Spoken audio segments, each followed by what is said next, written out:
Bonjour à toutes, je suis Alexandra Portail, ton hôte sur ce podcast.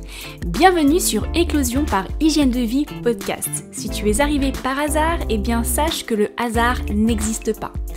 Et si ce n'est pas la première fois que tu entends cette introduction, c'est que tu es fidèle au podcast et je t'en remercie. Monologues ou discussions passionnantes entre personnes passionnées, santé au naturel, bien-être féminin, nature cyclique ou encore découverte de nouvelles approches et manières de voir les choses, voilà tout ce qu'incarne ce podcast. Je te donne rendez-vous tous les mercredis matins et parfois le samedi en bonus pour un moment frais en toute simplicité et authenticité et 100% naturel. Alors abonne-toi pour ne pas manquer les prochains épisodes. Dernière chose, si tu souhaites me soutenir et contribuer à faire pérenniser ce podcast, n'hésite pas à me partager ta note, ton commentaire, bref, à le partager autour de toi pour l'aider à le faire rayonner. Prête à plonger dans ce nouvel épisode ? Je te souhaite une très belle écoute.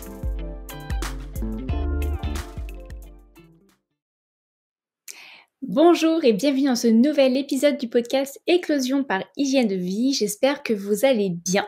Aujourd'hui, on se retrouve non pas pour un épisode à une seule voix, non pas pour un épisode à 2 voix, mais pour un épisode à 3 voix. Et oui, c'est la première fois que je réalise ce genre d'épisode, à savoir inviter 2 personnes en même temps, puisque j'ai eu le plaisir d'accueillir sur le podcast Sandrine et Ludovic, les fondateurs du projet Moonly App.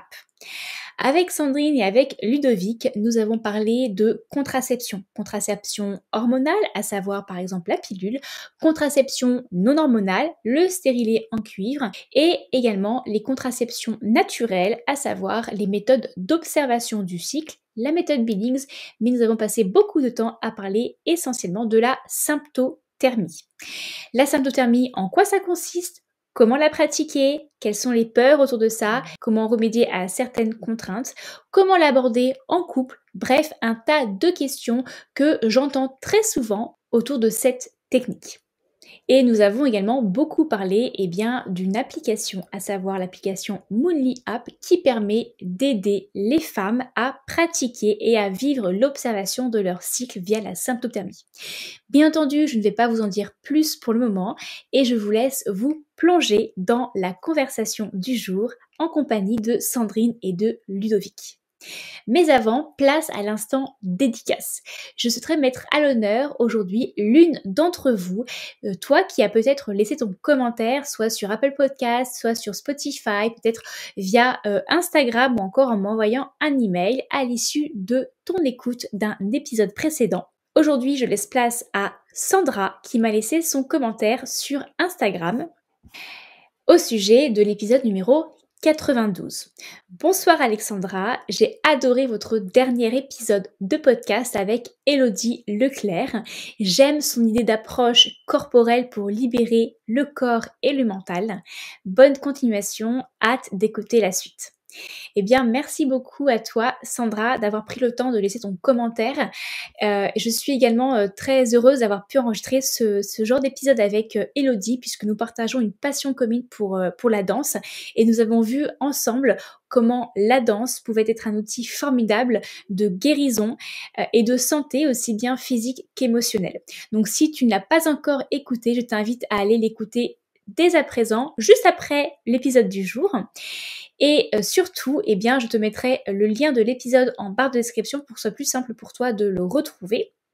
Et dernière chose que je voulais mentionner, c'est que cet épisode-là est également disponible en version podcast, si jamais tu es sur YouTube en train de me regarder, mais également en version vidéo si tu es en train d'écouter le podcast sur ta plateforme d'écoute de podcast et que tu préférerais par exemple voir à quoi ressemblent Sandrine et Ludovic, mes invités du jour.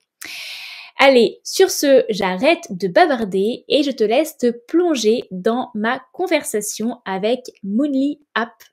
Belle écoute! Bonjour à l'équipe Moonly App. Salut Sandrine, salut Ludovic. Salut. Bonjour. Bienvenue sur le podcast Éclosion par Hygiène de Vie. Je suis vraiment très contente de pouvoir vous inviter depuis le temps que je vous suis sur Instagram.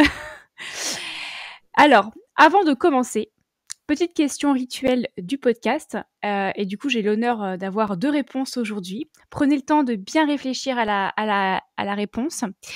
Pourriez-vous me dire comment vous allez aujourd'hui, chacun, mais vraiment comment vous allez? Pas le traditionnel «ouais, ça va». Alors moi ça va. Mais aujourd'hui je suis dans un assez bon mood, je suis assez productif, je me suis levé assez tôt, ce qui change par rapport à d'habitude. C'est une belle journée, il fait très beau, là on s'est posé dehors tout à l'heure, c'est très agréable, le printemps arrive et ça fait du bien de retrouver un peu de soleil, surtout pour Donc moi qui en ai besoin. donc toi, tu es plutôt un entrepreneur, qui lève tard, c'est ça? Alors oui, j'ai tendance à, de base, si on me laisse tout seul, je vais avoir tendance à travailler plus la nuit que le jour. Mmh. Moi, j'aime bien, mais c'est pas très pratique parce que le monde vit le jour principalement. Mais euh, mais en ce moment, je suis calé sur le jour, donc ça fonctionne. Ça marche. Alors, et toi, Sandrine, comment tu vas? Alors de mon côté, en ce moment, je suis assez fatiguée. Pas aussi décalée que Ludovic en général, mais je suis plutôt quand même lève tard et couche tard. Par contre, je travaille quand même un peu plus dans la journée, mais sinon, en ce moment, je suis assez fatiguée pour une très bonne raison, puisque Tadam! je sais pas si ça sera la grande annonce ici, mais du coup, je suis enceinte et du coup, je suis dans les joies du Bravo. premier trimestre, donc Les joies, c'est-à-dire, c'est ironique quand tu dis ça? oui, c'est très ironique parce que pour l'instant, c'est pas du tout sympa, mais bon, ça va passer, on y croit. Et puis le beau temps aide beaucoup à avoir un bon moral et se sentir Mmh. mieux, donc Moi aussi, je commence à me dire bientôt tonton. c'est ça. Ah, youpi! Alors, je sais qu'il y a des personnes, des femmes qui nous écoutent et qui sont peut-être en train de vivre ce que tu vis ou qui sont peut-être en projet de grossesse. Donc, j'aimerais bien te poser la question. Oui. Comment vis-tu vraiment ce premier trimestre? Qu'est-ce que tu vis concrètement? Voilà, si on devait Alors c'est préparer les futures femmes enceintes, les futures femmes qui alors attendent en un fait, enfant. c'est très, très, très particulier dans mon cas parce que on a été en PMA, Mmh. pendant 1 an et on a fait, plusieurs, protocoles, dont 2 FIV. Donc du coup, t'es en mode je devrais être super contente, super bien, être en folie. Et en fait, ton corps, il te dit non, c'est pas comme ça que ça se passe. Donc là, pour l'instant, je suis un peu en mode malade. Bon, ça va, ça pourrait être pire, mais voilà, fatigue, nausée, etc.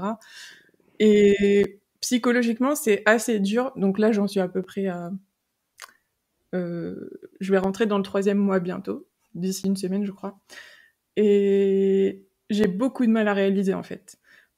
En fait, tout ce que je projetais avant de tomber enceinte, de me dire, je pense que je le vivrai de telle façon, que je serai comme ça émotionnellement, etc. Je sais pas du tout ça.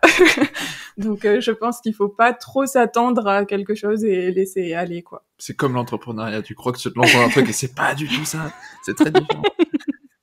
Bah, C'est ça. moi, je dis souvent que, il y a une équation que j'aime bien garder en tête, c'est, pour essayer de limiter cette déception, c'est de ne pas avoir trop d'attentes parce que la déception, peut arriver quand justement nos attentes ne correspondent pas à la réalité des choses. Sauf que la réalité des choses, on ne peut pas la prédire, en fait, sauf si on est une voyante. Moi, perso, je suis pas voyante, j'ai pas de boule de cristal pour, prévoir l'avenir, et donc du coup, ben, j'essaye aussi parce que je suis tendance à être une personne qui peut être vite déçue et depuis quelque temps maintenant, j'essaye de me dire: «OK, j'essaye de ne plus trop penser ce que sera le futur, en tout cas, déformer la potentielle réalité et du coup, j'ai moins d'attentes et la déception derrière, elle est moins lourde, disons. Mm. La C'est ça. descente peut être moins abrupte.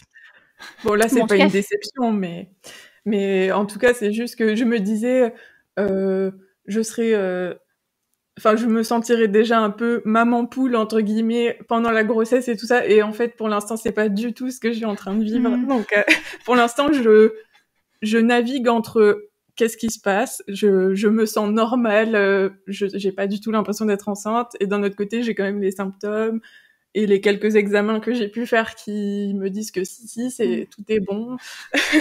Du coup, c'est un peu flou pour l'instant. Je pense que je sais pas Tu quand est-ce n'a qu'il va y avoir le vrai déclic, mais tu n'arrives pas trop encore à réaliser la chose, quoi. c'est ça. Et du coup, on digresse un petit peu par rapport au sujet au début de l'épisode, mais c'est pas grave, moi j'adore les épisodes comme ça. Du coup, est-ce que j'essaye de m'imaginer dans un parcours comme ça, comme tu as pu le vivre, ou comme tu le vis mais d'ailleurs encore, le fait, est-ce que tu ressens une sorte de crainte, de peur que finalement ce ne soit pas la réalité, ou qu'il se passe quelque chose parce que ça n'a pas été simple au départ? Enfin, il y a peut-être ça aussi qui te Alors, trotte ou pas? justement, ça, pour le coup, pas trop. J'essaye, en tout cas, je suis pas mal, pareil, sur des applis avec des sortes de forums, ce genre de choses. Enfin, moi, je suis quelqu'un qui me renseigne énormément sur tous les sujets qui m'intéressent. Du coup, j'ai besoin de creuser à chaque fois. Et dès que je vois passer tout ce qui est un peu fausse couche, enfin, toutes ces thématiques un peu qui font peur, entre guillemets, je squeeze pour pas, parce que je sais que j'ai déjà vécu un parcours suffisamment difficile. Donc maintenant, je profite et je laisse aller au jour le jour, en fait, à ce niveau-là. Et j'attends les prochains examens.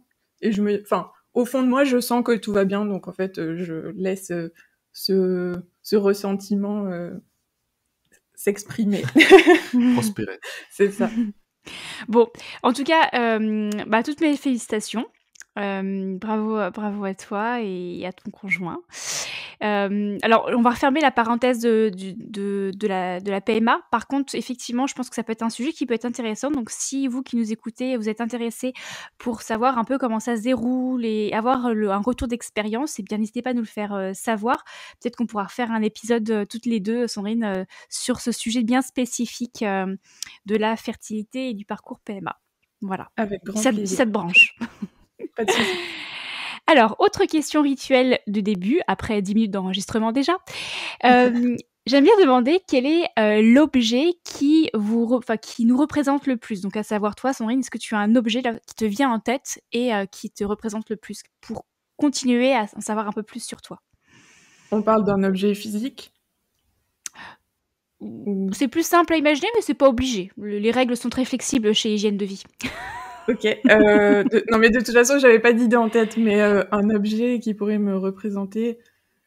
Je suis nul à ça. En fait, ce qui vous vient en tête, ça peut être une image aussi, peut-être. Ce qui vous vient En fait, je sais pas pourquoi, ce qui me vient comme ça, c'est un arbre.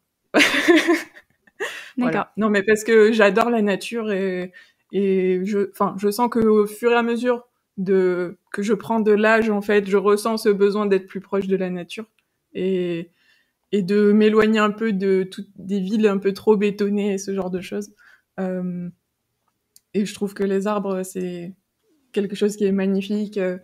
C'est le fait que, enfin, c'est la vie, en fait, dans son entièreté. C'est le fait d'avoir des racines très profondes, le fait de s'épanouir, d'être en lien avec la météo, les saisons, etc.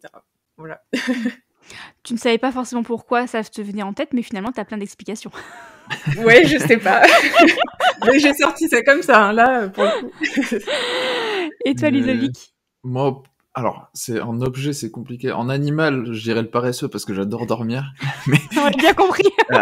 un objet, je sais pas, premier truc qui me vient en tête, mais c'est parce que je suis un gros geek, je dirais un ordinateur, mais parce que je passe trop de temps dessus. Je sais pas, l'ordinateur, c'est un outil vraiment très puissant, mais qui permet de créer, de communiquer. On peut faire de l'art dessus, on peut faire de la musique, de la peinture. On peut aussi faire plein de trucs pas très cool, mais bon, ça c'est comme tout dans la vie.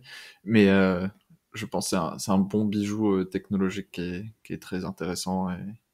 Mais après, est-ce que je sais pas si ça me représente vraiment, c'est juste que je passe beaucoup trop de temps à coder dessus et à regarder des vidéos. C'est un peu l'extension de toi, quoi. C'est ça, c'est mon bras, quoi. Ton troisième bras. Ok, alors du coup, maintenant qu'on en sait un peu plus sur vous, mais on sait toujours pas assez. Est-ce que, voilà, qui veut commencer par se présenter un petit peu, par exemple, votre parcours, de la manière la plus libre possible, hein, n'est pas forcément votre CV, mais un peu ce qui vous a amené à devenir qui vous êtes aujourd'hui. Alors, j'ai fait un stage de 6 mois. Bon, ça, on s'en fiche. J'ai eu mon bac. Alors, je pense que je vais commencer parce que l'histoire, elle vient de moi à la base. Donc, en fait, pour refaire un peu mon historique contraceptif, j'étais sous pilule pendant 7 ans à peu près. Donc, j'ai commencé vers l'âge de 16 ans. Et depuis le début, en fait, j'étais pas trop fan des hormones, en fait. Parce que, d'une part, mon médecin généraliste m'avait dit que, en fait, j'ai un petit syndrome. Et il m'avait dit, bah, faudra peut-être éviter les hormones, ça serait mieux pour vous. Et en plus de ça, ma maman Enfin, ça faisait un moment qu'elle portait... Maman. Oui, du coup. Ça faisait un moment qu'elle portait un stérilet en cuivre. Donc, du coup, elle nous a toujours un peu porté dans ce truc-là. Et vers l'âge de, je sais pas, 22 ans à peu près, j'ai commencé à me renseigner un peu plus sur quelles alternatives il y avait. Donc, notamment le stérilet en cuivre, c'était vraiment l'alternative qui me semblait la mieux. Et donc là, ça a commencé à être la galère pour trouver un praticien qui accepte de m'en poser un. Donc j'ai fait une gynéco, une sage-femme, une autre sage-femme. Enfin, ça a été un peu... je sais pas, j'en ai peut-être vu 4 ou 5 au total. Et donc la dernière a accepté de m'en poser un. Donc là, j'étais super contente. J'ai pu arrêter la pilule et passer au stérilet en cuivre. Et malheureusement pour moi, ça s'est hyper mal passé. Donc j'ai découvert bien plus tard que en fait seuls 50% des femmes le supportent. Et donc bah moi je faisais partie des 50% avec qui ça matchait pas. Donc c'était règles hémorragiques, douleurs énormes comme j'avais jamais eu de toute ma vie. Et puis ce qui m'a vraiment fait un déclic, c'est le fait que j'ai fait 2 carences en fer vraiment très très violentes, dont une où je perdais la mémoire, etc. En plein dans les examens. C'était très pratique. Voilà. Pas très pratique. C'est ça. Et donc là, j'ai fait il va falloir trouver une autre solution. Et c'est à partir de ce moment-là que j'ai commencé à fouiller un peu plus pour d'autres alternatives, parce que personnellement, j'avais pas envie du préservatif à 100%. Ça me semblait pas être la chose la plus pratique au quotidien. Et donc c'est comme ça qu'au bout de quelques mois, j'en suis arrivée à trouver la symptothermie. Et en fait, avant ça, j'avais vu les autres méthodes un peu naturelles de contraception, mais qui n'étaient pas très fiables, ou alors sur les sites, c'était pas très clair. Ils disaient c'est très fiable, mais il y avait aucune étude, ou il y avait rien qui concrétisait un peu ces dires-là, donc je me méfie un peu. Et en fait, ce qui m'a plu dans la symptothermie, c'était le fait que c'est très cartésien comme méthode, en fait. C'est juste apprendre à lire son corps et le comprendre. Voilà, ça va pas plus loin. Il n'y a pas de on va dire que tu ovules dans X temps. Non, c'est vraiment on s'observe au jour le jour. Donc là, j'ai décidé de basculer. Alors, tu avais quel âge ? Si on reprend le fil pour bien situer, tu as pris la pilule à quel âge ? Donc j'ai pris la pilule à 16 ans. Ouais. J'ai pas les âges pile poil exacts, mais j'ai dû l'arrêter à 23 à peu près. D'accord, oui, donc tu as quand même pris un petit peu de temps. C'est ça. Et le stérilet, je l'ai gardé 2 ans. Donc j'ai arrêté de 23 à 25. Ouais. Ok, ça marche. Donc à ce moment-là, j'ai basculé. Et comme toutes les personnes qui basculent vers une contraception de type symptothermie, on a l'impression de sauter dans le vide et de se dire « oulala, où je vais ?» Qu'est-ce que je fais ? C'est quoi ces graphiques-là que Est-ce que je vais le regretter dans 3 mois ? Mais en fait, ce qui me rassurait, c'est que pendant toute la phase d'apprentissage, on se protège en permanence. Donc en fait, je me disais, de toute façon, si ça me plaît pas, je peux toujours revenir en arrière. Et si ça me plaît, au bout d'un moment, quand je serai suffisamment à l'aise, je pourrai arrêter de me protéger en phase infertile. Et donc voilà, j'ai commencé à faire ça. En parallèle, moi, je suis quelqu'un qui suis quand même assez technophile. Je suis toute la journée sur mon téléphone. Et donc, j'adore être sur les nouvelles applications, un peu tendance et tout ça. Et donc, je commence à chercher des applications de symptothermie parce que celles que j'utilisais ne me convenaient pas. Je pense que je les ai à peu près toutes essayées, celles qui existaient à ce moment-là, et impossible d'en trouver une parfaite. Il y avait toujours un truc, soit c'était pas beau, soit c'était pas ergonomique, soit c'était pas pratique. Enfin, il y avait toujours un truc qui allait pas. Et du coup, donc c'est là que je rentre en jeu. C'est ça. Alors, oui, et puis si on revient sur le côté plus personnel, vous êtes donc frères et sœurs, déjà. Oui, c'est ça. La première chose. Vous avez une maman unique qui vous partagez à deux. Et un papa unique. Et un papa unique, voilà, ok. À toi la parole. À toi, action. Pour présenter le spécimen, je suis le paresseux, qu'on appelle aussi paresseux. Parce qu'il dort 8 à 10 heures par jour. Donc moi je suis vraiment le geek. Bon voilà, j'ai toujours été j'ai toujours bien aimé l'ordi, les jeux vidéo. J'ai commencé à toucher au code quand j'étais assez jeune. Tu piratais les mots de passe au collège pour avoir accès à Internet. C'est ça. C'était. C'est limite. J'avais cherché à 8 ans. En fait, je pense j'avais vu dans des films des hackers, bon, des trucs de films quoi, et j'avais cherché sur Google comment hacker. Je me souviens, ça c'est le truc qui a tout commencé. Et à partir de là, je me suis intéressé du coup au développement et à apprendre à développer des logiciels. Et donc après, j'ai fait bac S, et je suis parti dans une école d'informatique qui s'appelle Epitech. Et donc là, vraiment, je me suis bien professionnalisé, quoi, apprendre à développer des vrais logiciels et pas juste des petits trucs qui affichent du texte, quoi. Et donc là, j'ai fait mes 4 premières années, et en 5e année, en fait, c'est soit on fait un stage à temps plein qui après potentiellement va déboucher sur un CDI en général, ou je pouvais créer ma startup. Et donc en fait, avec Sandrine, je crois que c'était 2 ans avant, je commençais déjà à être un peu intéressé par l'entrepreneuriat. Et on avait eu une discussion autour de ça, et on avait discuté, elle m'avait dit, bah tu sais, tu pourrais faire une application de suivi de règles. Ça, c'était moi ce que j'avais compris. Mais, non mais en fait, je m'étais dit, moi qui galérais à trouver une appli, je me suis dit, bah, en vrai, je vais lui lancer l'idée comme ça parce que je me disais, vu qu'il s'intéresse à l'entrepreneuriat, toutes les petites idées qu'on peut avoir au quotidien sont bonnes à prendre, en fait. Et du coup, je lui ai dit, bah, tiens, une appli de symptothermie, en vrai, ça serait top, et tout ça. Bon, voilà, ça en est resté là. C'est ça. Donc, bon, après, au final, j'ai pas lancé de start-up directement. Tu voulais dire quoi? Non, rien, mais oui, je voulais dire que effectivement, au départ, l'entrepreneuriat, c'est de prendre un problème et de trouver sa solution. Donc là, typiquement, il y avait le problème. Exactement. Et donc, 2 ans sont passés, et donc là, j'arrive à ma 5e année, où j'ai le choix soit de faire le stage, soit de faire la start-up. Et donc, j'étais chez Sandrine, et je lui dis, c'était quoi déjà ton idée d'application? Pour les règles? Pour les quoi? C'est ça. Moi, c'était juste un calendrier de suivi de règles. Hein. Dans ma tête, c'était que ça.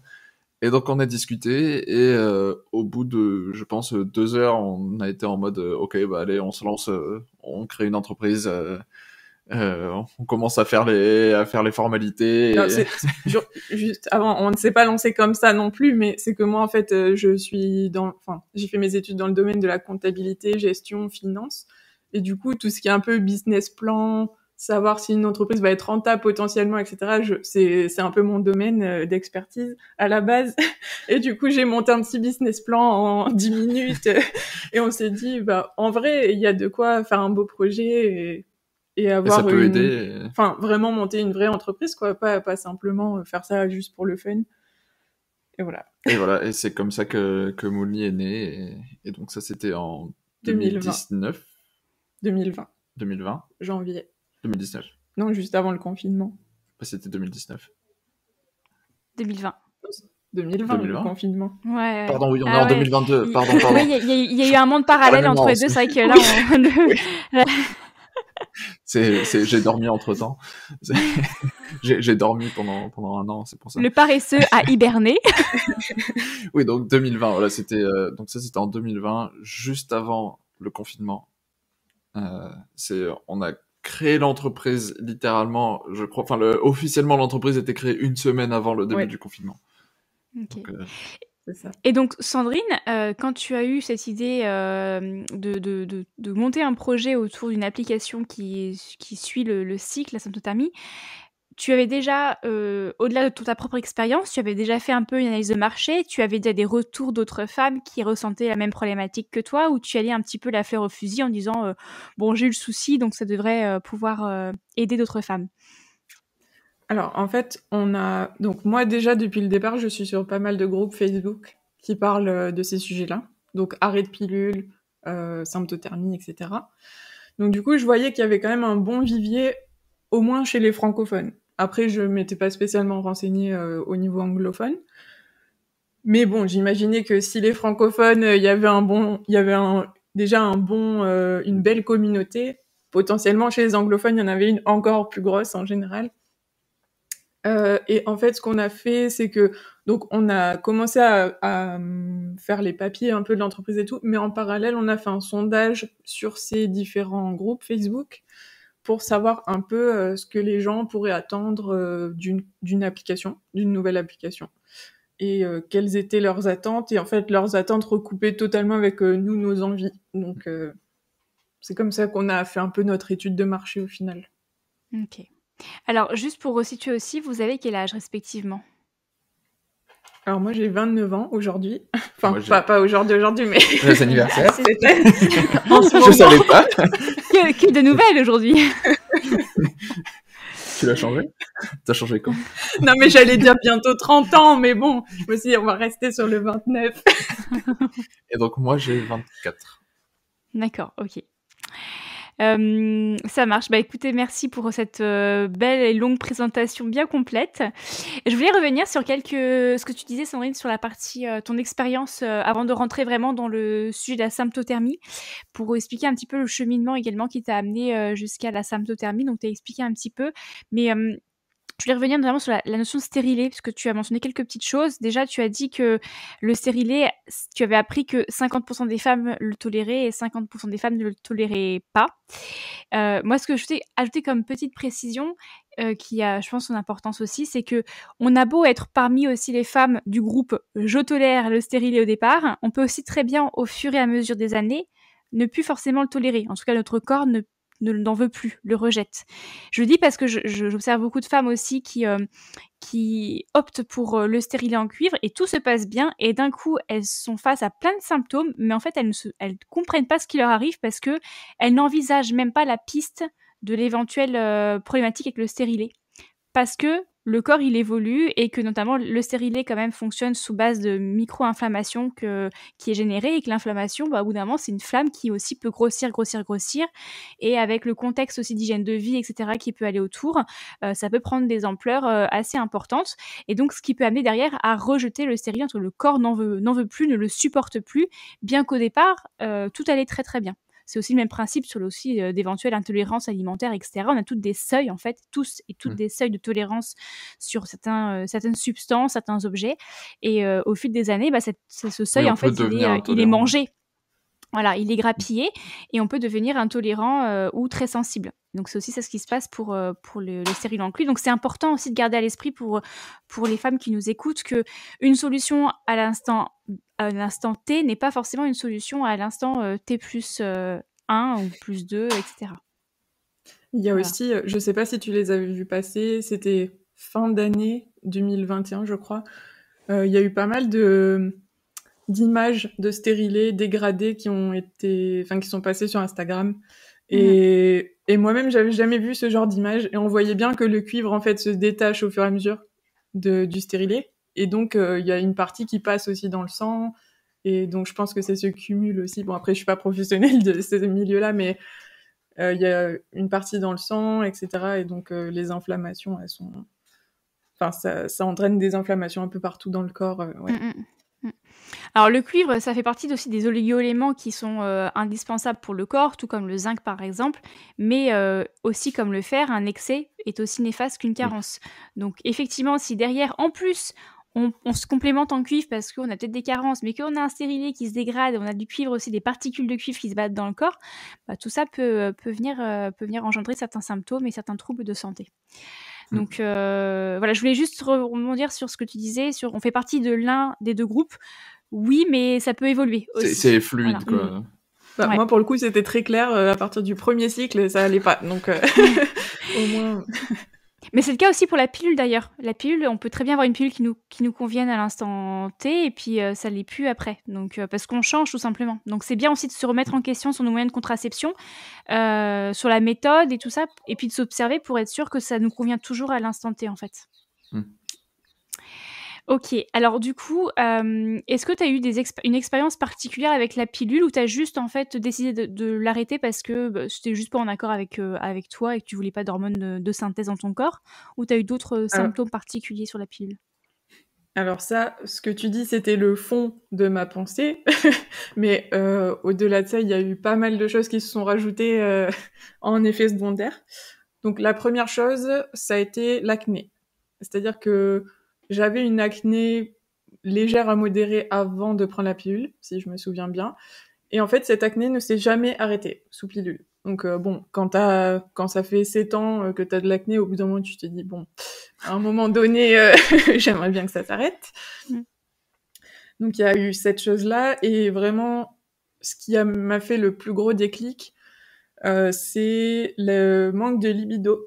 Ça a été vraiment horrible. Et en fait, ça a été surtout au moment où il y a eu le scandale là, sur les pilules Mmh. 3e et 4e génération. Alors, je sais plus quand c'était exactement. 2010 peut-être ou... Oui, je crois que c'était vers ça, ouais. Mmh mh. Et donc là, ma pilule a été changée à ce moment-là. Et vraiment, la nouvelle pilule que je prenais, la libido, c'était vraiment très flagrant. Les sécheresses vaginales, etc. Donc là, je me suis dit, bon, je vais pas rester comme ça toute ma vie.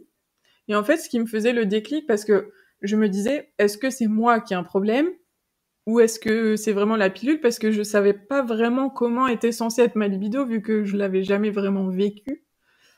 Mmh. Enfin, le plus lointain souvenir que j'avais, c'était à 15 ans, donc c'est pas vraiment la même sexualité et le même... Enfin, voilà, le Mode même de vie. environnement, mode de vie que quand on a la vingtaine. Et du coup, je me disais, voilà, bah, tous ces problèmes-là, je sais pas trop si c'est moi qui déraille un peu ou pas. Mais en même temps, quand je voyais mes copines dire, je sais pas moi, quand il y avait un serveur qui était un peu sympa et tout, enfin qui était un peu sympa physiquement, je veux dire, et qu'elle disait ah il est canon et tout ça, et que moi ça me faisait ni chaud ni froid, je me disais bon là il y a peut-être un problème quand même. Voilà. Donc ça a été plein de petites choses comme ça en fait qui ont amené au déclic de bon là maintenant stop, on arrête les conneries. Et en fait après coup, donc une fois que j'ai arrêté, là je me suis rendu compte qu'il y avait d'autres choses, notamment les palpitations. Et en fait ça je m'en suis rendu compte qu'une fois que j'ai arrêté, parce que typiquement j'avais des palpitations quand j'avais des gros moments de stress, donc par exemple quand je passais mon permis. Bon voilà, c'était vraiment sur des moments très très stressants. Et j'en ai plus jamais eu une fois que j'ai arrêté la pilule. Donc là, je me suis dit, ok. Donc en fait, la pilule, elle me faisait aussi ça. Et après, bon, j'ai pas remarqué spécialement d'autres choses. Parce que après, j'ai eu un sacré effet rebond à l'arrêt de la pilule. Donc j'étais un peu plus focalisée là-dessus que sur les effets secondaires passés. Mais j'imagine qu'il y a peut-être eu d'autres choses dont je me suis peut-être même pas rendu compte, en fait. Parce que c'était ma normalité, quoi. Bah, J'avais jamais fait la un des différence. trucs que tu disais, c'est l'impression de passer du Ah noir, oui. du noir et blanc à la couleur, quoi. Oui, les émotions. Ouais, ça c'était assez impressionnant. Je sentais que mes émotions, elles étaient plates. Mais ça c'est pareil, je m'en suis rendu compte qu'après. Et par contre, ça a mis du temps à ce que les fluctuations émotionnelles, elles reviennent vraiment de façon normale, quoi. Ça s'est pas remis en 2 cycles. C'est intéressant ce que tu dis, enfin ce que vous dites, c'est qu'il y a plein de symptômes comme ça ou d'effets, que peut engendrer quelque chose, que ce soit un médicament, un complément ou un aliment ou un mode de vie. En fait, on s'en rend pas compte parce qu'on a toujours vécu avec ça. Typiquement, la pilule, si on la prend très C'est l'habitude. rapidement, voilà, on s'habitue puis on n'a pas connu, le reste. Donc moi, je fais face notamment à beaucoup de clients qui, je le rappelle assez souvent, les personnes qui m'écoutent, vont en avoir marre de cette référence, mais que j'ai des personnes qui reviennent assez souvent et qui me disent: «Mais c'est incroyable parce qu'avant» enfin, je sais maintenant ce que ça veut dire de ne pas avoir mal au ventre après manger ou au contraire d'avoir mal. Parce qu'en fait, elles ont toujours vécu avec des troubles digestifs qu'elles ne pensaient pas en fait que c'était, anormal, que d'avoir mal au ventre après manger, c'était tout à fait normal et donc le jour où elles se sont rendues compte que, bah, c'était possible de manger sans avoir mal au ventre, elles se sont dit: ah, mais c'est ça en fait, être, bien digéré, ça veut dire ça. Et donc c'est pareil dans ce que tu dis sur la libido, effectivement, si on n'a jamais connu, un état de libido normal, si, on n'a jamais connu, enfin il y a plein de choses comme ça, si on le connaît pas, on peut pas se rendre compte que c'est pas normal en fait et c'est pas un critère de santé. Bah, C'est comme ça. beaucoup de femmes qui ont des règles douloureuses, et en plus, Ah oui. il y a un peu je sais plus comment on dit, mais comme quoi les règles douloureuses c'est normal, enfin que des règles c'est Mmh. douloureux, et qu'au final, ben, beaucoup de femmes, une fois qu'elles vont avoir un traitement approprié, ou qu'elles vont Ouais. résoudre le problème, ben, en fait, vont se rendre compte que, ah non, c'était pas normal, ça, ou une relation toxique même avec quelqu'un, ou tant qu'on est dedans, on va pas se rendre compte Mmh. de à quel point c'est toxique. Mmh. Euh, Dès qu'on en sort, en fait, là, on se rend compte de ce qui allait pas, quoi. Absolument. Ouais. Et tout ce qui est douleur, en plus, c'est d'autant plus, compliqué parce qu'on a chacun, un seuil de douleur qui nous est propre et pour un même stimuli, on peut ressentir la douleur de manière différente. Mm. Déjà, entre les personnes, mais même une même personne en fonction de son état, de fatigue ou de vitalité à l'instant T. Donc des fois, c'est compliqué de se dire: «OK, c'est normal, c'est pas normal, est-ce que ça vient de moi ou pas?» Et souvent, c'est les échanges, les témoignages, des choses comme on fait là aussi qui peut amener à des prises de conscience en disant: «OK, bon, j'ai ça, mais apparemment c'est pas normal, donc je vais essayer d'explorer». Ouais, c'est important, je pense, Mm. de parler sur ces choses un peu tabous des fois. C'est C'est ça. ça. Mais c'est important d'entendre des témoignages, c'est clair. Mmh mh. Donc au fur et à mesure, tu es arrivé à trouver, à croiser le chemin de la symptothermie. C'est ça. Alors est-ce que vous pourriez, nous expliquer un petit peu, en quoi ça consiste? Alors j'avais déjà fait un épisode avec Eugénie, sur la symptothermie, mais j'aime beaucoup, recroiser les points de vue, les explications parce qu'on s'exprime tous de manière différente et l'épisode remonte un petit peu donc je vous laisse un petit peu présenter ce qu'est la symptothermie justement.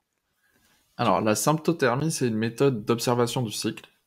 Donc, en fait, ça permet vraiment, on va suivre certains indicateurs du corps, et avec ça, on va être capable de déterminer particulièrement à quel moment est l'ovulation, quel jour. Et donc, par rapport à ça, on peut savoir si on se situe avant ou après l'ovulation, et donc en phase fertile ou infertile. Et donc, pour ça, on va suivre principalement 2 critères, qui sont la température, qui, elle, va augmenter au moment de l'ovulation et rester haute jusqu'au cycle suivant. Et la glaire cervicale, qui est donc le mucus autour du col de l'utérus, C'est dans le col. dans le col, qui, elle, va en fait changer de texture. Pareil, au début, elle va être épaisse et pâteuse pour bloquer les spermatozoïdes. Au moment de l'ovulation, elle va devenir très liquide, et au contraire, elle va aider les spermatozoïdes à atteindre l'ovule. Et ensuite, après l'ovulation, elle va redevenir comme elle était avant. Et donc, en fait, en croisant ces 2 données, on va pouvoir savoir assez précisément en fait si l'ovulation a eu lieu ou non, vu que on a 2 facteurs différents. Après, on peut aussi suivre la position du col et la dureté.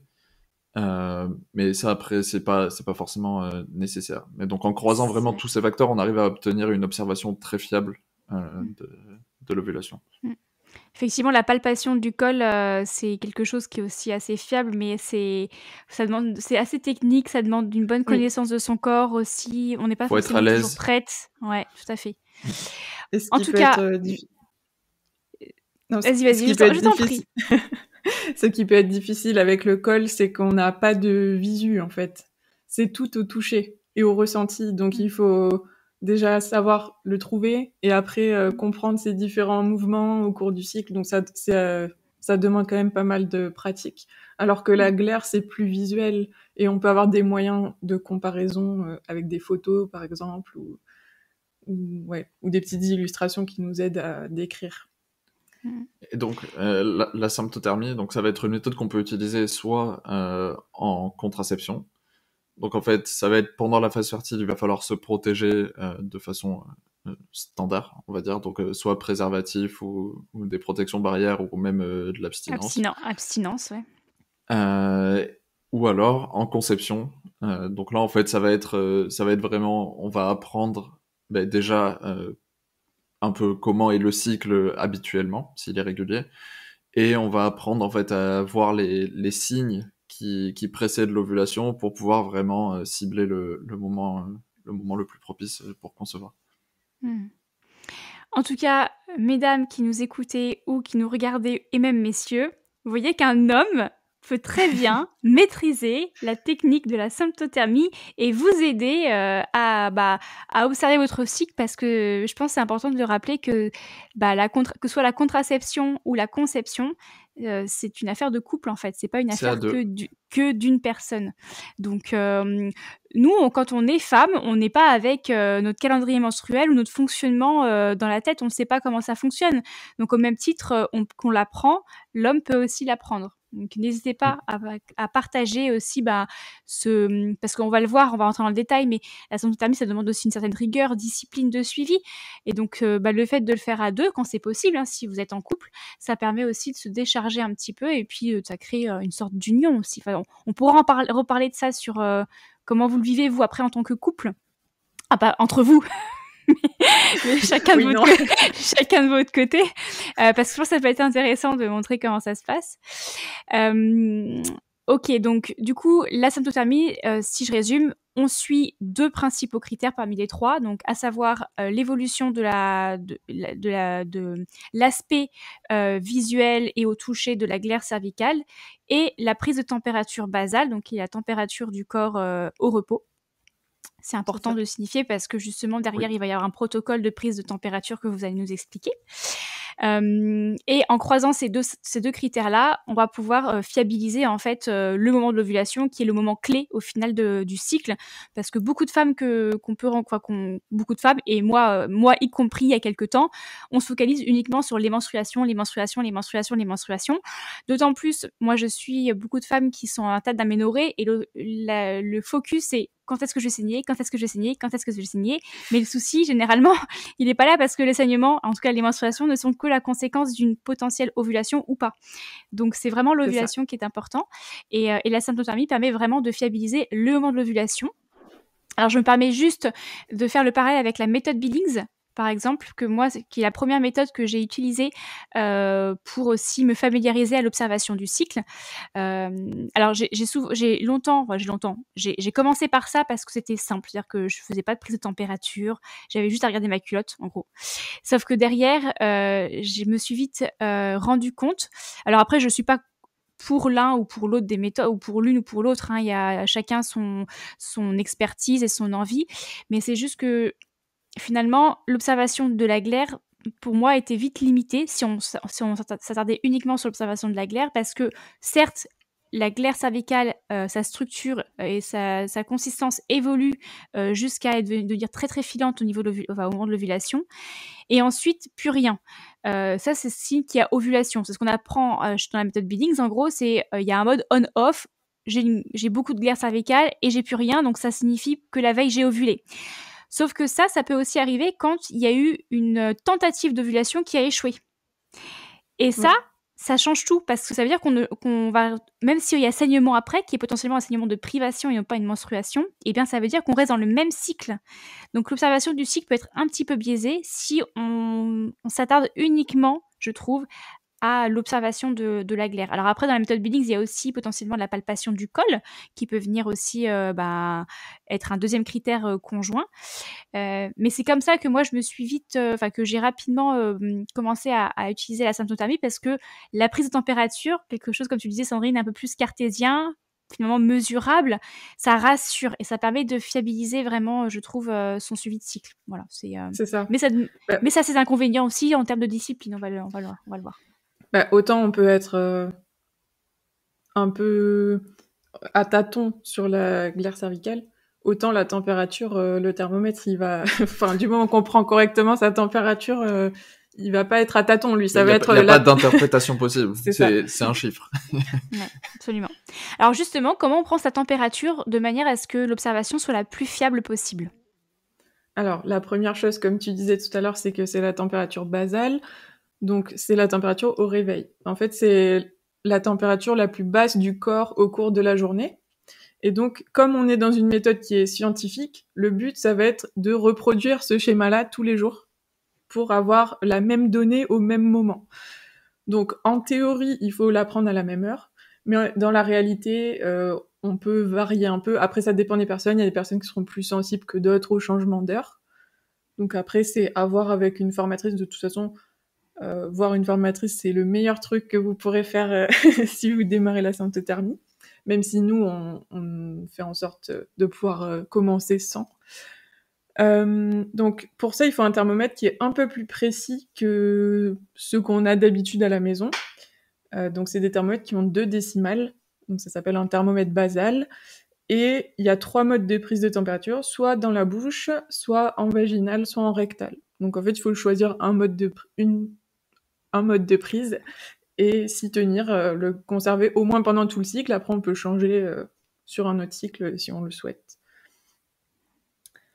Donc à la même heure et aussi sans bouger.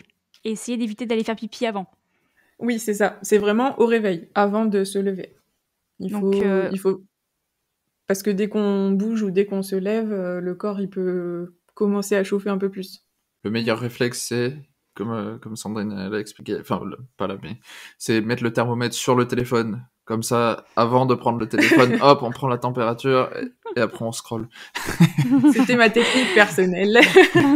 Moi, effectivement, ça sous-entend que votre thermomètre soit au bas de votre lit ou sous table de chevet, que ce soit... moi, c'est mon deuxième geste. C'est-à-dire, j'éteins mon réveil parce que j'ai arrêté d'avoir mon téléphone. Avant, j'avais mon téléphone comme réveil et ça y est, je suis passée dans la côté force obscure de la côté obscur de la force, c'est que j'ai refusé mon téléphone. Je sais pas si c'est le côté obscur ou le côté clair de la force. Lumineux, ouais. Peut-être que c'est plutôt le côté lumineux de la force. J'ai supprimé mon téléphone de la chambre et maintenant j'utilise un réveil. Donc j'éteins mon réveil et ensuite je prends ma température.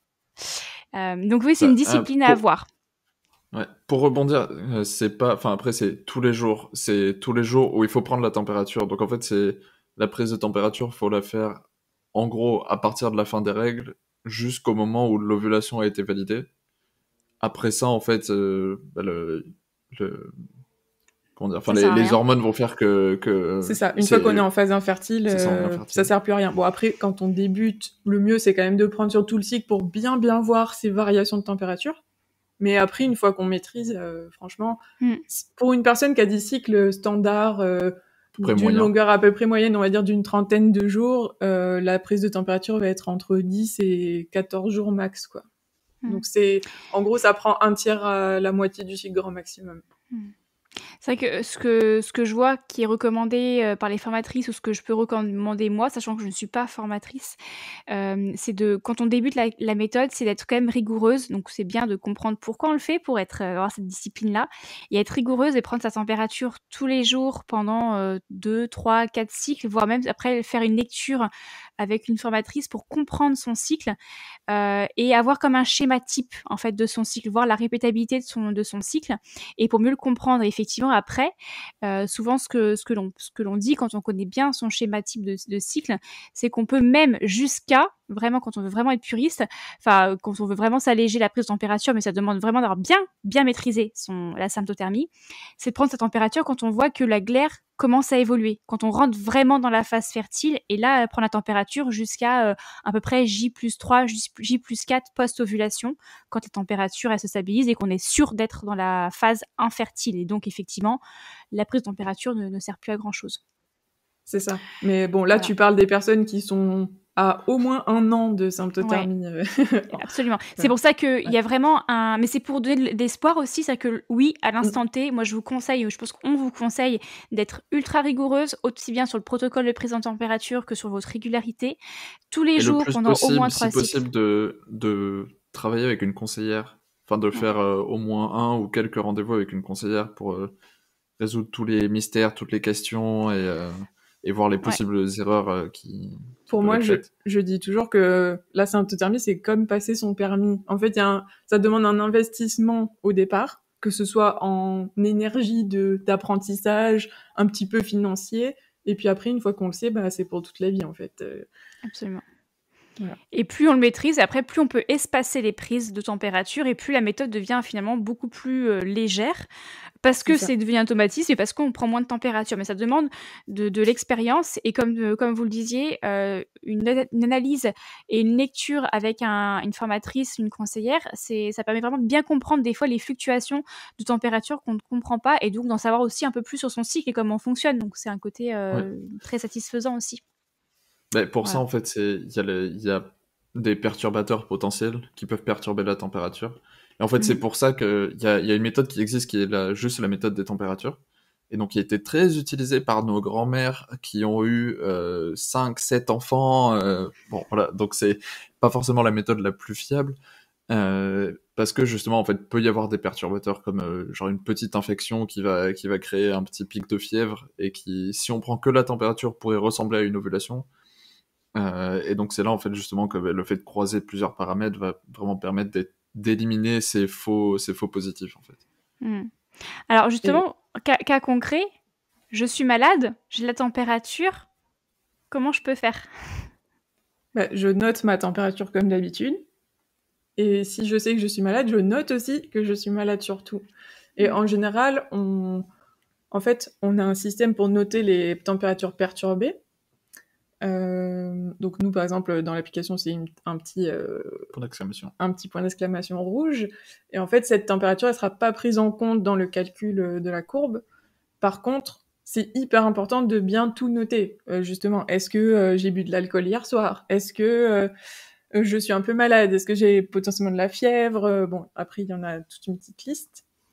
Et en fait, souvent, c'est plutôt après coup qu'on va voir est-ce que cette température, elle dénote un peu de celles qui sont autour, donc les jours avant et les jours après. Si ça dénote pas, potentiellement, le perturbateur potentiel, il a pas forcément joué sur notre température. Et si vraiment on voit qu'elle est beaucoup plus haute que les autres, dans ce cas, on va la noter plutôt en perturbée. Mhm. Et Euh, ensuite, en symptothermie, enfin en tout cas en contraception, c'est vraiment en cas de doute, la règle, on se considère fertile. Il vaut mieux pas prendre, surtout particulièrement au début, quand on débute et qu'on n'est pas tout à fait sûr de l'interprétation, etc. En cas de doute, il vaut mieux se considérer fertile. Alors c'est un peu plus chiant, mais pour beaucoup de personnes, c'est le, le résultat préférable. Enfin, vaut mieux se considérer Mhm. fertile et prendre plus de précautions que nécessaire plutôt que de prendre des risques qui, Mhm. qui présentent des risques. c'est ça. Oui, quand on désire pas effectivement derrière avoir un enfant. Alors C'est effectivement, ça. les critères, les perturbateurs peuvent être diverses, donc c'est important de les noter et il faut aussi penser qu'un perturbateur peut aussi avoir c'est comme la douleur, on a tous un seuil de sensibilité, qui nous est propre et notre cycle, il est plus ou moins sensible. Il y a des femmes pour qui, il peut se passer, un tremblement de terre, leur cycle, il va durer, 26 jours et demi et ça sera toujours comme ça. Et puis il y a des femmes pour qui, une moindre contrariété peut perturber l'ovulation, la retarder 2 jours, 3 jours, voire plus et là le cycle, il est perturbé. Donc pareil, si vous discutez avec, des amis qui pratiquent la symptothermie et cetera, voilà, c'est bien d'apprendre, mais sachez qu'on a tout aussi un mode de fonctionnement qui nous est propre et c'est à vous de découvrir à quoi ressemble votre cycle, quels sont les perturbateurs qui impactent le plus votre cycle et quels sont ceux effectivement qui ont moins d'impact, que d'autres. Mais pour ça, C'est il faut le ça. noter. Pour mon expérience personnelle, j'avais assez peu de perturbateurs dans mon cycle. Même le stress et tout ça, ça jouait pas trop sur ma courbe, elle restait assez lisible. Et un jour, je sais plus à combien j'étais, mais je devais être au moins à 20 cycles, un peu plus. Il y a eu une annonce du gouvernement. Alors, c'était pas le premier confinement, c'était plus tard dans l'année. Il y a eu une annonce pour un confinement, il me semble. Et là, mon ovulation, elle a dit ciao. Et en fait, elle a été retardée d'1 semaine par rapport à mes cycles plutôt habituels. Et c'est là que je me suis dit, c'est pas parce que ça fait 24, 26, 38, 52, on s'en fiche. Le cycle, il peut être perturbé d'une façon ou d'une autre. Et c'est aussi ça qui m'a fait me dire la symptothermie, c'est génial parce que si j'avais utilisé une appli qui fait de la prédiction, j'aurais jamais pu voir ça. Et du coup, j'aurais pu prendre des risques, en fait, à ce moment-là. Ben, un des trucs qu'il y a, c'est que les applis qui vous disent vous allez ovuler dans 1 semaine, C'est de base, il y a un impossible. problème de fiabilité parce que c'est impossible de prévoir vraiment de façon très fiable Non, mais le fait même qu'une tout court, ovulation va arriver. même de la prévoir tout court. C'est, alors oui, statistiquement, en moyenne, dans 95% des cas, elle devrait arriver là, sauf qu'il y a quand même un risque, enfin, je dis vraiment un nombre totalement imaginaire, hein, mais il y a toujours un risque que vraiment, oui, elle arrive 4 jours après, quoi. Et à ce moment-là, c'est vraiment très dangereux d'utiliser ça en contraception réellement. Euh, Enfin, le corps n'est pas une machine, quoi. Il peut se passer plein de choses qui perturbent et qui retardent, ou même qui peuvent avancer des fois. Donc, attention. Je pense que ce qui est important de retenir, c'est qu'on ne peut pas prédire une ovulation, mais on peut juste l'observer. C'est ça. Voilà. D'où le mot observation du cycle. On ne prédit pas un cycle, on l'observe. Et de par l'observation qu'on fait, on peut en tirer des conclusions qui viennent valider des hypothèses, comme par exemple j'ai ovulé. Voilà. C'est exactement ça. Du coup, vous avez mentionné votre projet, votre appli qui s'appelle Moonly App. Est-ce que vous pourriez nous expliquer un petit peu ce projet, en quoi il consiste concrètement? Quelqu'un qui n'a absolument jamais entendu parler de Moonly App là et qui se dit peut-être que ça pourrait m'aider. En quoi ça consiste? Qu'est-ce qu'on peut retrouver? À quoi ça sert et quel est son sens en fait? Alors, Moonly, donc c'est une application vraiment qui permet de pratiquer la symptothermie. Donc en fait, on a essayé de rendre l'interface la plus intuitive possible et qui donne le plus d'informations possible, particulièrement pour les personnes qui découvrent la méthode. Donc en gros, on va avoir Bon, vas-y, je te laisse décrire. Ok. Du coup, tu as très bien décrit l'application. Mais en fait, nous, on n'a pas voulu uniquement se centrer sur une appli. On voulait vraiment un écosystème complet pour avoir toutes les informations nécessaires. C'est-à-dire que quand on arrive sur Moonly, d'une façon ou d'une autre, que ce soit le site, l'appli ou Instagram, on peut avoir accès à tout ce dont on a besoin et on n'a pas besoin de commencer à aller chercher sur Internet des informations qui nous manquent. En fait, c'est vraiment notre objectif de base. Et donc, c'est vraiment notre but, c'est de démocratiser cette méthode qu'on trouve vraiment super. Donc, l'application, elle est utilisable par des débutantes. C'était vraiment notre souhait. Et donc, on essaye qu'elle soit la plus pratique et qu'elle prenne le moins de temps au quotidien parce que il y a aussi tout ce qui est charge contraceptive. Bon.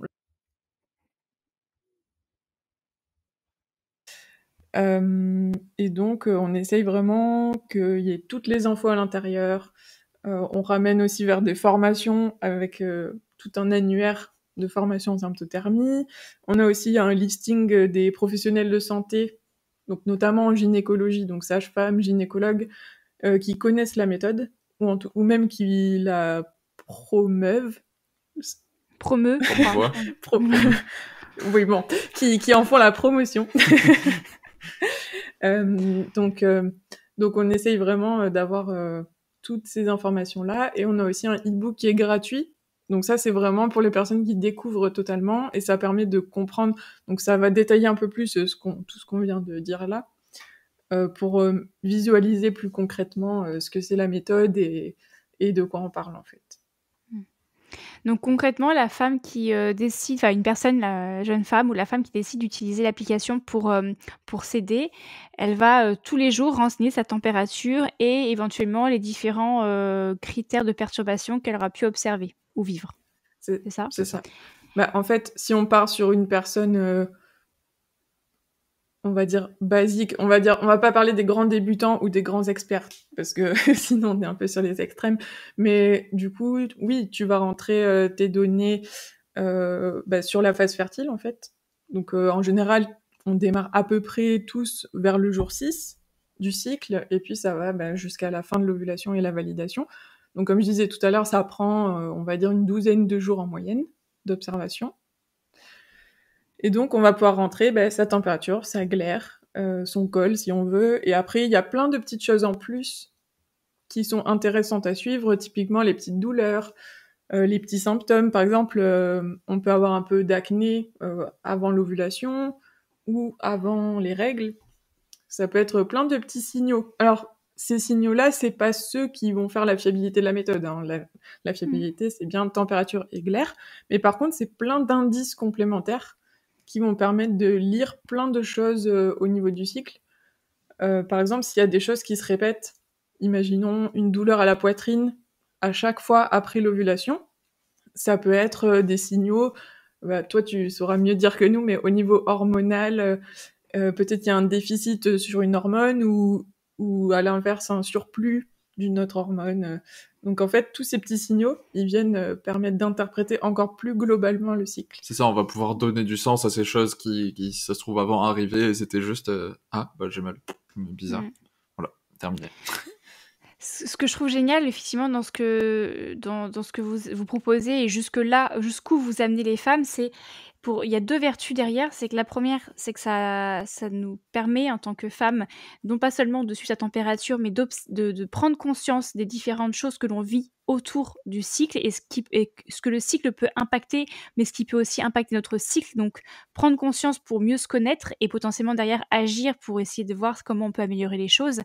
Et là, aussi, en tant que moi, du coup, naturopathe, praticienne, je trouve ça génial si derrière j'ai une personne qui se présente à moi en consultation pour résoudre un souci qu'elle a identifié parce que justement elle a bien suivi son cycle, elle l'a bien observé dans sa globalité et pas uniquement les critères de température et de glaire.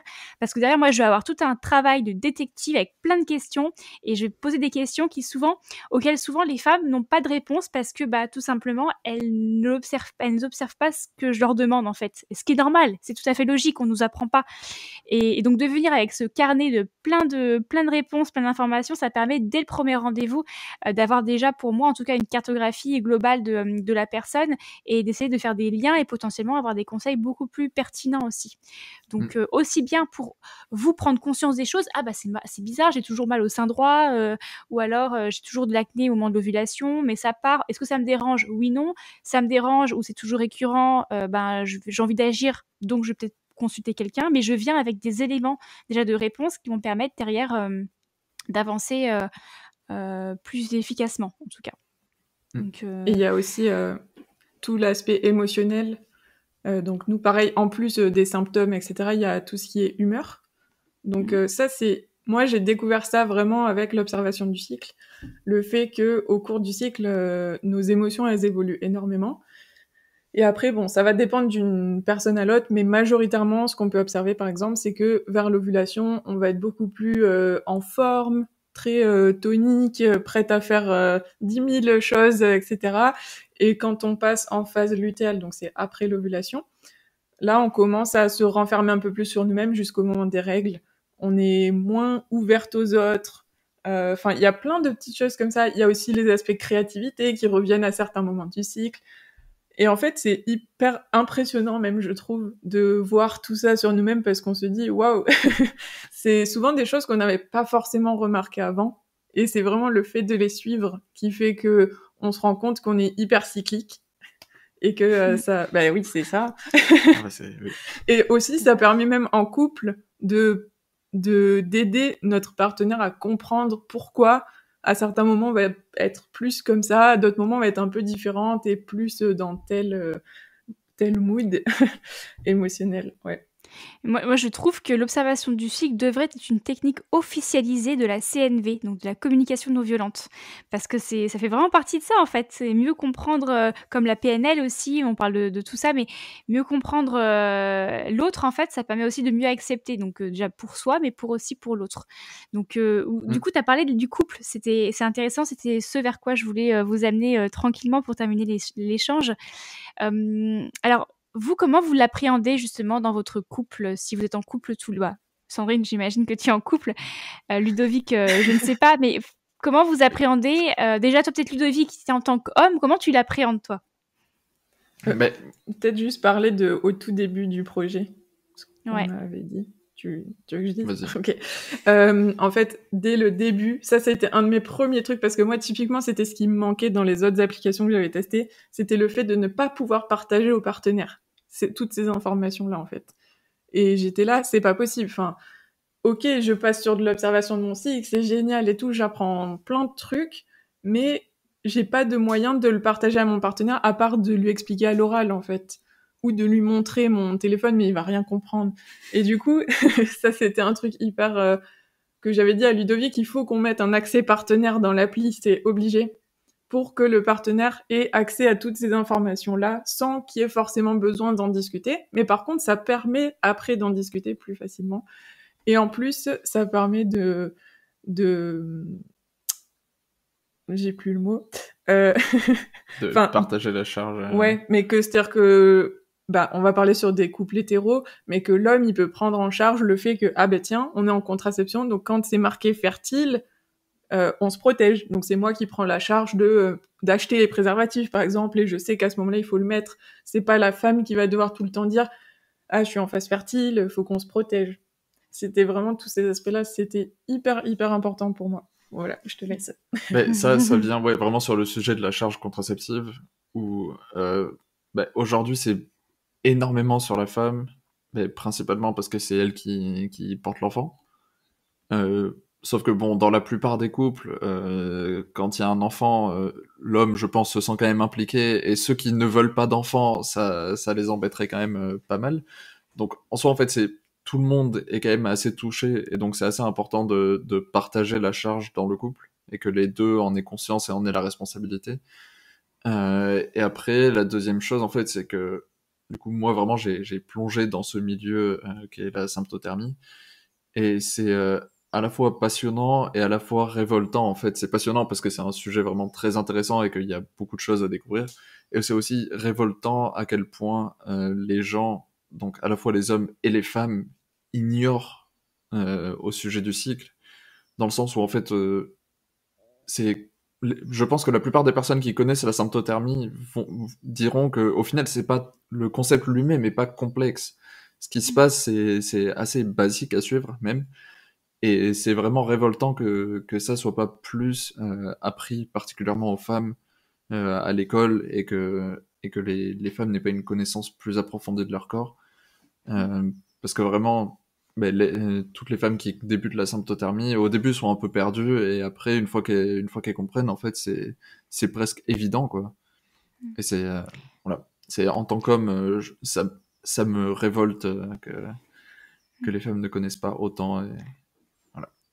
C'était pas comme si on avait une matière qui s'appelait sciences de la vie, sciences humaines, dans laquelle C'est ça. le cycle, en tout cas, on apprend le cycle, mais on apprend les organes reproducteurs. On apprend aussi, moi j'ai souvenir de grandes phases, mais jamais aussi précisément que. Puis comme on nous donne rapidement la pilule, finalement, on se coupe rapidement de tout ça. Donc oui, c'est sûr que si on pouvait apprendre ça dès le plus jeune âge, mais j'ai envie de dire les femmes, les petites filles et les petits garçons dans une classe commune, en fait, ça nous permettrait, nous, après, en tant qu'adultes, de ne plus avoir cette phase d'apprentissage qui, somme toute, est quand même plus compliquée quand on a déjà quelques années. Nos neurones sont moins réactifs. C'est ça. On apprend moins. C'est comme les langues, hein, on les apprend beaucoup plus facilement, les langues étrangères, quand on est enfant que quand on est adulte, même si c'est bien que ce soit pas du tout impossible, mais c'est pas la même chose. Donc, au plus tôt on l'apprend, au mieux ce sera. C'est ça. Petite fille comme petit garçon. C'est plus simple d'apprendre le vélo quand on a 8 ans que d'apprendre à faire du vélo à 30 ans pour aller au travail quand on sait déjà conduire la voiture Voilà. et qu'on a déjà une autre alternative. Ouais. Et donc, Ludovic, tu es en couple ou pas? Oui, je Ouais. suis en couple. Et ta compagne pratique la symptothermie? Alors, on a testé, en ce moment plus trop. D'accord. Après, il y a une histoire de culture aussi Oui. qui doit jouer. Oui, dans le sens où ma copine, du coup, est asiatique. Et donc, là-bas, la pilule est beaucoup moins utilisée de base. Donc, donc forcément, elle n'a pas le même historique, quoi. La culture, effectivement, joue beaucoup aussi. Ce serait intéressant que je rencontre des personnes, des femmes de cultures différentes pour parler avec elles, discuter avec elles de leur rapport justement à leur cycle et dans la culture, comment les contraceptions ont été utilisées. Ça, je n'ai absolument aucune connaissance à ce jour, mais ça pourrait être intéressant. En fait, nous, c'est en discutant avec elle qu'on s'est rendu compte qu'il y avait des énormes différences entre l'Occident et l'Asie à ce niveau-là. On voit pas du tout les choses de la même façon, on n'est pas du tout éduqués de la même façon sur le sujet. Donc, c'est intéressant. Mais pour le coup, eux, ils sont beaucoup moins ouverts à ce type de méthode pour l'instant, je pense. Ouais, trop intime peut-être, trop... On va... Oui, c'est un peu... après, je sais pas, mais en tout cas, ils sont pas du tout dans les mêmes questionnements, quoi. C'est ça. De base, le pourcentage de la population qui utilise la pilule est beaucoup plus bas qu'en France. Donc, voilà. Enfin, ça fait que les problématiques sont pas du tout les mêmes. Ça marche.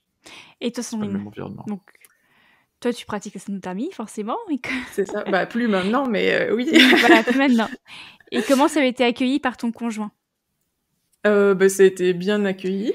En fait, pour le coup, je lui ai pas laissé tellement le choix au démarrage. Enfin, dans le sens où j'ai arrêté le stérilet et il y avait pas de de choses à dire là-dessus, quoi. C'était mon choix et mon corps et j'en faisais ce que je voulais. Et après, en fait, le truc, c'est que comme moi-même, j'étais en phase d'apprentissage et que je découvrais un peu tout ce milieu-là, j'avais pas autant d'informations que ce qu'on peut trouver aujourd'hui. Et donc, j'avais pas trop cette notion de partage du conjoint et tout ça. Donc, moi, j'ai appris un peu toute seule de mon côté. Et puis après, bah, c'était préservatif. Donc là-dessus, on était OK, en phase fertile. Voilà, ça s'est passé comme ça au niveau contraception. Et puis après, bah, quand l'appli est arrivée, très rapidement, nous, on est passé en conception. Donc après, les problématiques sont un peu différentes. Et du coup, l'accès partenaire, je l'ai pas vécu en contraception, personnellement, pour le coup. Bah après, un des trucs qui est important, c'est vraiment de communiquer. Et ouais, bah, d'en discuter. Et, bah, typiquement, s'il faut convaincre un peu, enfin, c'est d'expliquer toutes les problématiques qu'il peut y avoir avec les autres solutions comme la pilule, particulièrement, qui sont clairement pas forcément, enfin, en tant qu'homme, c'est clairement pas évident. Tous les effets secondaires, nous, on s'en rend pas compte, hein, parce qu'on les ressent pas, et comme on disait, même les femmes s'en rendent même pas forcément compte, tant qu'elles le vivent. Donc tout ça, c'est des éléments qui sont importants d'échanger avec le partenaire. C'est important, mais c'est pas toujours facile, parce que toi-même, t'es déjà dans un cheminement très long et très complexe et très lourd à porter, et du coup, t'as parfois, enfin après, il y a en plus des fois des couples qui ont du mal à parler de ce genre de sujet. Donc je sais que par expérience que c'est pas toujours facile. Donc après, l'idéal, c'est clair que c'est d'en parler et de pouvoir partager sur tous ces sujets-là. Après, si c'est plus difficile, il y a quand même, c'est quand même faisable hein, dans tous les cas. Et après, on peut prendre plus de temps pour expliquer petit à petit, etc. Après, par contre, je pense qu'il faut pas se lancer si le conjoint est totalement rebuté, parce que, on peut se lancer à observer son cycle, mais après, il faut vraiment être d'accord sur comment on se protège ou là-dessus. Ça reste une affaire de couple, quoi, dans le sens où le partenaire est quand même Mm. impliqué dedans. Et ce qui est important, c'est que, en tout cas, la femme, elle communique clairement ses intentions et qu'elle communique clairement à son conjoint qu'elle ne veut plus prendre telle ou telle contraception pour telle et telle raison et que la solution la plus adaptée, c'est telle nouvelle solution, peut-être la sanothermie, peut-être le stérilet, peu importe. Et déjà, la première étape d'implication du conjoint, c'est de lui en faire part de ses décisions. Et ensuite, la deuxième étape, c'est éventuellement que le conjoint respecte ses décisions. Et ensuite, la troisième étape, c'est éventuellement que le conjoint commence juste à poser quelques questions, par-ci, par-là. Ah, comment ça se passe? T'es en phase fertile, là, ou pas? Genre, il s'y intéresse pas trop, mais quand même un petit peu. Et après, il y a l'application de, tiens, on va prendre la température ensemble. Voilà. Donc, il y a plein d'étapes.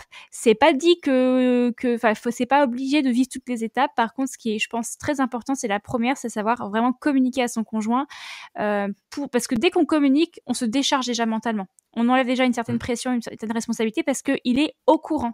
Donc, c'est de sa responsabilité également. Donc ça, je pense que c'est l'étape, on va dire, indispensable. Après, les autres étapes, encore une fois, il y a tellement de choses aussi à faire, c'est beaucoup de bouleversements, il ne faut pas voir tout comme des contraintes, il faut y aller petit à petit. Et déjà, c'est le temps à soi de découvrir comment on fonctionne déjà, découvrir la méthode, et puis des fois, effectivement, d'impliquer son conjoint dès le départ, ça facilite, mais ça dépend des personnes. C'est pas toujours le cas, hein. Encore une fois, il y a jamais une solution unique. Et il y a aussi peut-être rappeler, notamment, je dirais, pour les moins de 27-26 ans, que si la femme elle a pris la pilule depuis le début et qu'il n'y a jamais eu de questionnement sur ça, le conjoint il peut aussi ne pas du tout être au courant des problématiques qui tournent autour de tout ça. Parce que nous, les femmes, on est un peu plus imprégnées de les effets secondaires, etc. On en entend un petit peu plus facilement parler. Mais vraiment, les mecs, enfin en tout cas pour ma part, et je suppose que la plupart des hommes c'est la même situation, on On sait juste que oui, la pilule c'est pas bien, ça fait des trucs quoi. Hein. Voilà, c'est tout ce qu'on sait. On ne connaît pas les détails du tout. Et par exemple, oui, la comparaison en mode les émotions, elles passent du noir au blanc, du noir et blanc à la couleur. C'est d'un coup ça touche et ça permet de mieux comprendre quelle est la situation. Mais Avec peut-être la pilule. première étape, en tout cas pour des arrêts de pilule, c'est déjà de commencer à parler de pourquoi on a envie d'arrêter et quels sont les problèmes que ça engendre, etc. quoi. Parce C'est que vrai, l'autre n'a pas forcément conscience de tout ça. c'est ça. Moi, je me souviens prendre la pilule avec mon conjoint et la seule chose qu'il percevait, c'est éventuellement mon horloge qui sonnait. Et puis, il me voyait prendre un truc, mais jamais il y avait une question sur à quoi ça sert vraiment, enfin, comment ça fonctionne vraiment. Enfin, de toute façon, j'aurais été incapable de lui expliquer à l'époque. Ou alors, mais c'est bon ce que tu prends pour toi. Enfin, voilà, il y avait aucun questionnement parce que, bah, pas de conscience tout simplement, quoi. Donc, Ouais. je comprends. C'est un peu un espèce d'automatisme de société. C'est-à-dire que la femme, elle prend son petit cachet des fois, même sans se poser de questions, elle non plus. Et l'homme, je sais pas, on nous a dit depuis qu'on est c'est très comme ça, jeune que c'est comme ça. C'est et ma copine pour la pilule, voilà. c'est ça. Donc, il faut vraiment se dire que c'est une prise de conscience de la part de chacun, quoi. Et c'est d'autant plus le cas quand en plus on a eu des parents où la maman prenait la pilule aussi ou une contraception hormonale par exemple. C'est ancré quoi, enfin, ça devient logique. Ah, je deviens une femme donc je prends la pilule quoi. Je deviens une femme quand Oui, j'ai mes c'est règles donc totalement je prends. normalisé dans la vie de la personne. C'est presque. Mais moi je me souviens en fait cet épisode me fait replonger dans mes souvenirs. Mais je pense que même c'était quasiment une fierté en fait de prendre la pilule parce que j'avais l'impression d'être vraiment une femme en fait. Que ma maman me donnait l'autorisation de pouvoir éventuellement me reproduire en gros, avoir des relations. Donc du coup, elle m'autorisait à prendre la pilule. Donc enfin, je devenais une femme un peu comme quand j'ai eu mon permis de conduire quoi. C'est comme par exemple peut-être que C'est la un peu maman une le papa étape. donne un préservatif à son gamin quand il va faire sa première sortie par exemple. Bah, tiens, prends un préservatif dans ta sacoche par exemple. C'est des choses comme ça. Donc on peut pas imaginer en tant que jeune fille que l'impact que ça peut avoir en fait sur le corps. Bon, bah sur ces belles paroles, on va arriver à la fin de l'épisode tranquillement. J'ai quelques petites questions pour terminer. Déjà, la première, c'est est-ce que vous avez, vous, des ressources un peu coup de cœur que vous aimeriez partager à nos auditrices qui nous écoutent en ce moment? Ça peut être des podcasts, vidéos, des livres qui vous semblent importants de partager aujourd'hui. Alors, c'est surtout des livres, notamment. Le tout premier que nous, on conseille énormément, c'est le livre de Sandy Plan, parce que c'est la méthode de symptothermie que nous, on utilise, en fait, dans l'application. Et donc là, c'est vraiment le manuel de la méthode, quoi. Donc, ça permet de pousser ses connaissances beaucoup plus loin. Donc ça, c'est la première chose. Après, pour toutes les personnes qui arrêtent une contraception hormonale, il y a le livre de Ma vie après, Génération No Pilules, qui est hyper bien fait et hyper complet, qui retrace un peu tous les questionnements auxquels on peut être confronté à l'arrêt de la pilule ou d'un autre contraceptif hormonal. Et voilà, c'est vraiment ces deux-là que je conseille tout le temps. Et un autre média potentiellement ou pas? Après, Instagram, il y a le compte de Émancipé qui est pas mal fait. Alors, il est plutôt tourné conception pour le coup, mais on apprend quand même beaucoup de choses sur le cycle. Et puis... Eugénie. Ouais, Oui. mais elle, c'est plus en tant que formatrice, en tant que telle, qu'on la recommande. Ouais. Mais elle fait des lives sympas qu'elle a en IGTV qui sont assez pédagogiques et qui peuvent permettre aussi notamment elle a fait un live il y a pas très longtemps, il y a quelques mois maintenant, sur les différents comment notre température peut être perturbée, en tout cas notre observation du cycle peut être perturbée quand on est malade. La notion de fièvre justement et comment aborder ça, et avec son regard de formatrice qui est donc beaucoup plus pointu, ça permet des fois d'appréhender les choses un peu différemment. Donc moi je recommande beaucoup Eugénie. Elle fait souvent je crois qu'elle fait un live une fois par mois qui est gratuit d'introduction à la méthode. qui récapitule de façon un peu plus poussée que ce qu'on vient de faire là, comment ça marche, etc. Bon, je mettrai de toute façon toutes les mentions dans l'épisode, dans la description de l'épisode, pour retrouver les livres à la fois et puis les comptes Instagram mentionnés. Et j'ai une avant-dernière question. Vous, si on souhaite vous retrouver, comment on fait ? Alors, vous pouvez nous trouver sur Instagram, c'est Moonly_app. Ouais. Donc, bon, ce sera dans la description. Vous pouvez aller sur notre site moonlyapp.com. Vous pouvez nous retrouver dans l'application via le chat. Ou déjà télécharger l'application via les stores en tapant juste Moonly. Et donc, via le chat dans l'application, s'il y a la moindre question, le moindre problème, vous pouvez nous écrire et on sera là pour vous aider. Et voilà, c'est nos grosses ressources. À partir de là, vous pouvez tout retrouver. C'est entendu. Alors, du coup, dernière question maintenant, mais on va avoir 2 questions aujourd'hui, chacune la vôtre. Est-ce que vous auriez, vous, une question à poser à nos auditrices qui nous écoutent aujourd'hui ? Une question. Alors.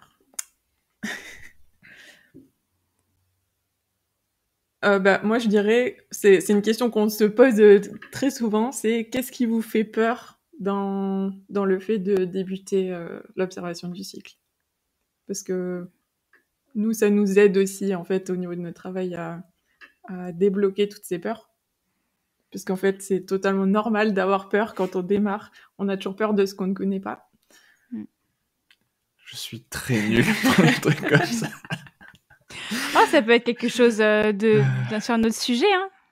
Est-ce que tu as une question à poser aux personnes qui viennent de t'écouter pendant 1h20 presque ? Est-ce que vous allez bien ? Est-ce que vous avez passé un bon moment ? J'espère que oui. Est-ce que vous avez passé un bon moment à nous écouter, tous les 3 ? En tout cas, je pense que c'est le premier épisode que je fais à 3. Donc, c'était une première pour moi. Merci à vous d'avoir accepté mon invitation. Je compte sur vous également, pour vous qui nous écoutez, répondre à ces questions-là, nous les partager par Instagram, soit en commentaire de la vidéo YouTube, soit par Instagram. Vous pouvez faire une copie d'écran de l'épisode, nous partager en story en mentionnant le compte du podcast et le compte de Moonly App. Je remettrai les comptes en description. Et puis, avec vos 2 réponses, à savoir quelles sont vos peurs à passer à la symptothermie, et puis comment vous allez aujourd'hui, et est-ce que vous avez passé un bon moment avec nous. Voilà. Merci beaucoup Sandrine, merci beaucoup Ludovic. Merci à toi. Et, bonne continuation à vous, bonne grossesse pour toi Sandrine, profite bien. On dit que apparemment le 2e trimestre est le meilleur trimestre, semblerait-il. Il paraît. Donc je croise les doigts pour toi, et puis kiffe, hein. Oui, on va essayer au maximum. Ça devrait aller bientôt. Après. À bientôt. À bientôt. À bientôt.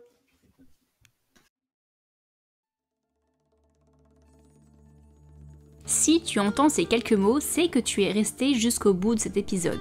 Et pour ça, je t'en remercie.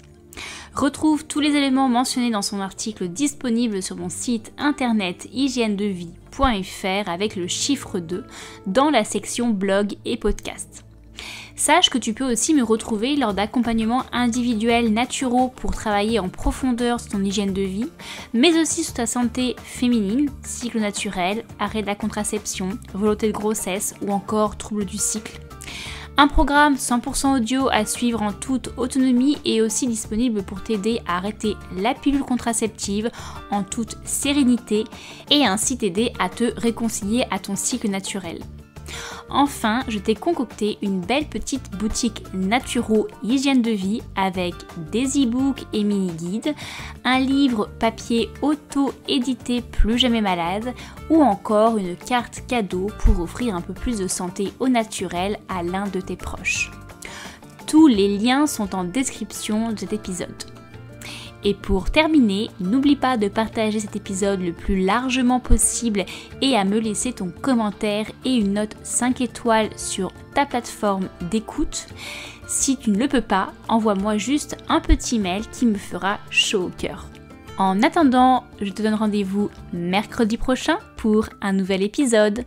Ciao!